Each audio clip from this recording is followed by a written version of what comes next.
ഈ വീടിൽ മറ്റൊരു രസം എന്ന് പറഞ്ഞ സ്റ്റെയറാണ് അല്ലെ. ഇവിടെ ടെക്സ്ചർ പൈന്റും അതുപോലെ പ്രൊഫൈൽ ലൈറ്റും മുകളിൽ കാണുന്ന ഹാങ്ങിങ് ലൈറ്റും ഒന്നല്ല ഇതിന്റെ ഹൈലൈറ്റ്. കണ്ടോ, സ്റ്റെച്ച് വർക്ക് ചെയ്തിട്ടുള്ള ഈ വീടിന്റെ കണ്ടോ, ടേക്ക് ചെയ്ത പോലെ ഇത് പക്ക GVT ടൈലാണ് കേട്ടോ. വുഡൻ ടൈല്, പക്ക വുഡൻ ടൈലാണ്. ഇത് കണ്ടാൽ മനസ്സിലാവുക ഇല്ല. 45 ഡിഗ്രിയിൽ കട്ട് ചെയ്തിട്ട് 20 mm തിക്നെസ് പോലെ ഡിസൈൻ ചെയ്തിട്ട് ബ്യൂട്ട് ചെയ്തിട്ടുള്ള വർക്കേഴ്സിന് ആദ്യമായിട്ട് ഒരു സല്യൂട്ട്. മാത്രമല്ല സ്റ്റെയറിന് എന്താ ചെയ്യാന്ന് ചോദിക്കുന്ന ആളുകൾക്ക് ഒരു ഉത്തരാണ്. അസർവയുടെ ന്യൂപ്പ് വുഡ് എടുക്കുകയാണെങ്കിൽ നിങ്ങൾക്ക് ഇതുപോലെ മനോഹരമായിട്ട് നിങ്ങളെ വീടും ഭംഗിയാക്കി ചെയ്യാൻ കഴിയും. ഇത്രയും ഭാഗം നമ്മൾ വുഡിൽ ചെയ്യണമെങ്കിൽ നമുക്ക് എത്ര കാശ് വരും? അതിന്റെ പകുതിയുടെ കാശാവില്ല ഈ ടൈല് ചെയ്യാൻ. മനോഹരമായിട്ട് കണ്ടു കഴിഞ്ഞാൽ ഇത് വുഡാണോ ടൈലാണോന്ന് അറിയില്ല.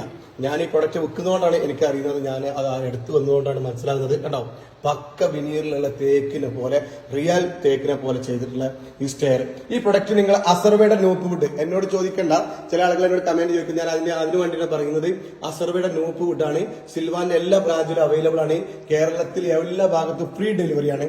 അസർവയുടെ ന്യൂപ്പ് വുഡ് കഴിഞ്ഞ ഇന്നോ നാളെ ഇട്ടതല്ല. ഇത് കുറച്ച് കഴിഞ്ഞാൽ കേട് വരുമോ, കുറച്ച് കഴിഞ്ഞാൽ ക്വാളിറ്റി പോകുമെന്ന് ചോദിക്കാൻ നിൽക്കണ്ട.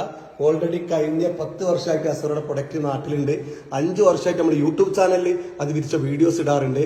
നിങ്ങൾ ഇഷ്ടപ്പെടുകയാണെങ്കിൽ, വിശ്വാസം ഉണ്ടെങ്കിൽ നിങ്ങൾക്ക് ധൈര്യമായിട്ട് വാങ്ങാൻ പറ്റുന്ന ഒരു അടിപൊളി പോക്കറ്റിന് ഒതുങ്ങുന്ന ബഡ്ജറ്റിൽ കിട്ടുന്ന ഒരു ക്വാളിറ്റി പ്രൊഡക്റ്റാണ് അസർവ.